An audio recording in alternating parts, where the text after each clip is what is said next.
Vamos para o próximo. Aqui eu já estou falando de argumento 2. Ligar o argumento 2 ao argumento 1 e ao argumento, a minha tese. Beleza? Então pode ser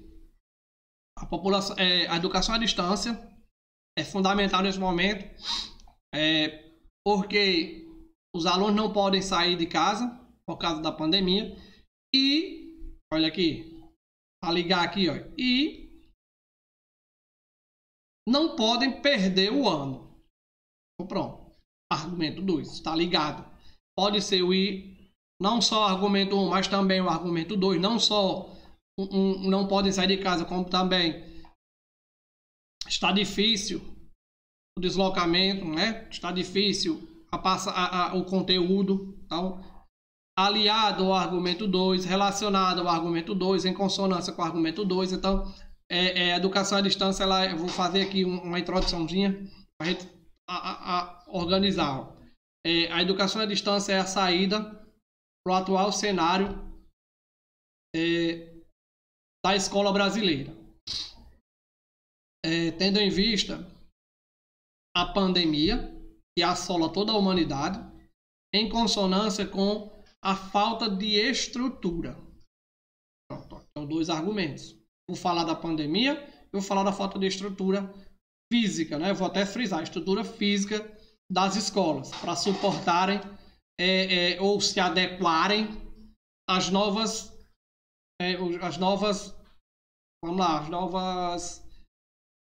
normas de saúde pública. Bom, eu tenho que falar da pandemia que assola todo o planeta, associado com a falta de estrutura física das escolas para atender todas as normas. Então, por isso que a educação à distância ela é válida nesse momento, tá bom? Então, olha só como dá certo, beleza? Então, é só ter isso em mente que vai funcionar. Até aí, tudo bem?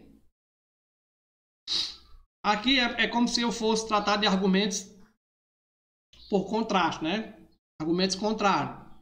Então, relativo à educação brasileira, é possível destacar tantos aspectos relativos à educação à distância, tanto é possível destacar pontos negativos quanto positivos.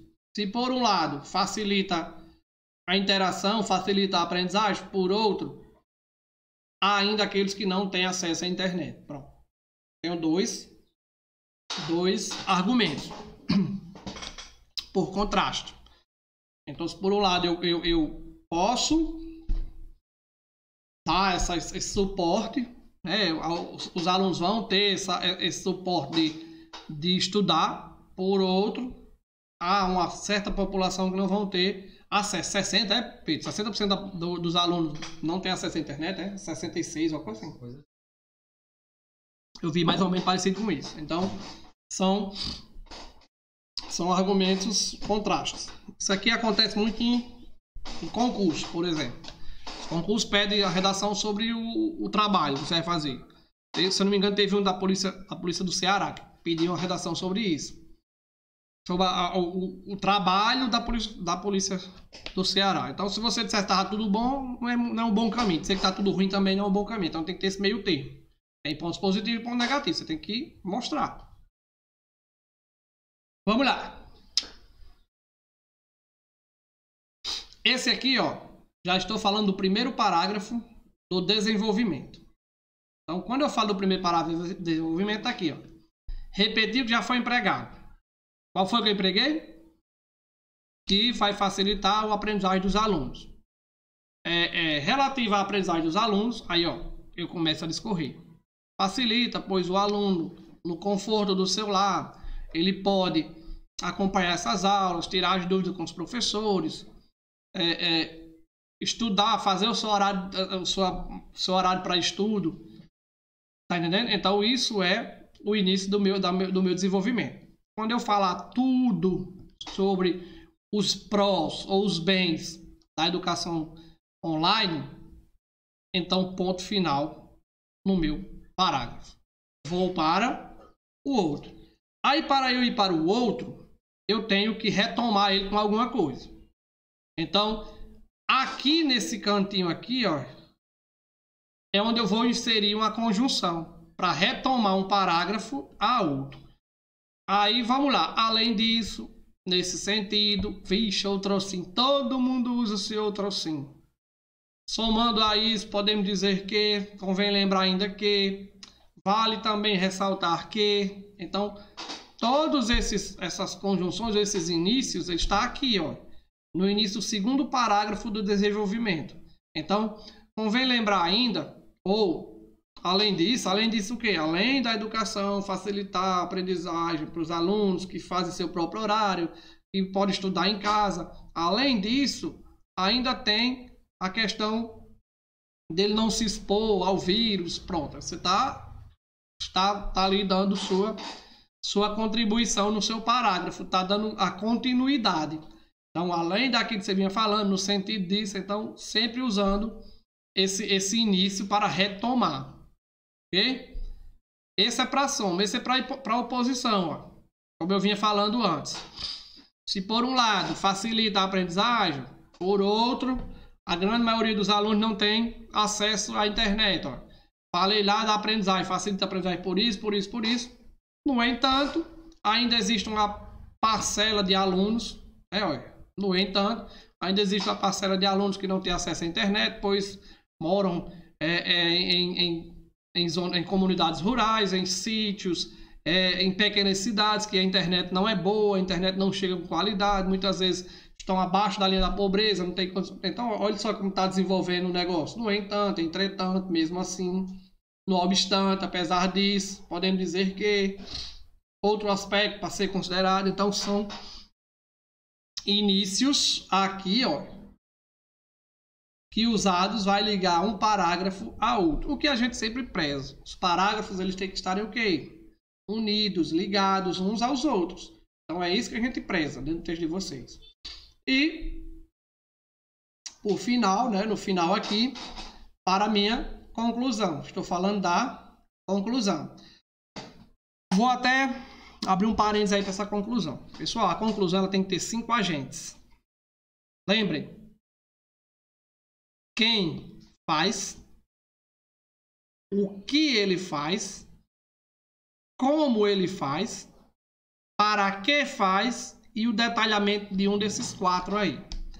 Para facilitar, para vocês que ainda estão, alguns, né, estão começando a escrever basicamente, corriqueiramente agora, siga essa ordem: ação, agente, ação, modo meio, efeito e detalhamento, porque fica melhor de se organizar. Não adianta você me dar uma conclusão com 5 agentes: o governador, o presidente, o prefeito, os cidadãos, um monte de agentes, só um resolve. Tá entendendo? Então só um resolve, ou 4, 5 conclusões, não, só uma completa já é o suficiente. E para começar a conclusão, que está aqui o número 6, né? Está aqui o número 6, ó. Para começar a conclusão, eu posso começar com, portanto, dessa forma, com isso, desse modo. Sendo assim, esse portanto aqui deslocado, ó, quando você tira ele do início do parágrafo, tirei ele daqui, botei ele por aqui, pelo meio do parágrafo, então ele tem que estar separado por 2 vírgulas, viu?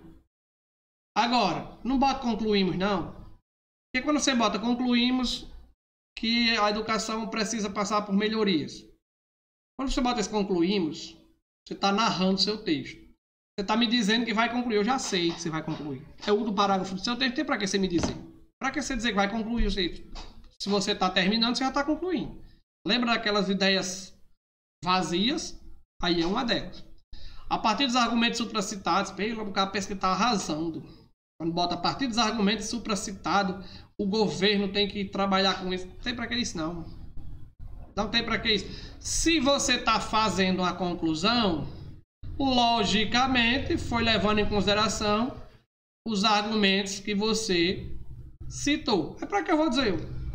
É claro que minha argumentação, minha conclusão vai estar ligada aos argumentos citados anteriormente. Então não tem para que utilizar esse concluímos, que é muito próximo de narração, e a partir dos argumentos supracitados. Claro, se você supracitou, se você vai terminar um texto, automaticamente é com relação ao que você já falou antes. Se não fosse, você tá ok, vai terminar o seu texto falando de outros textos que você... sem lógica, né? Então, a partir dos argumentos supracitados, beleza. É claro que é sobre esse argumento, então não precisa me dizer. Beleza? Vamos adiante.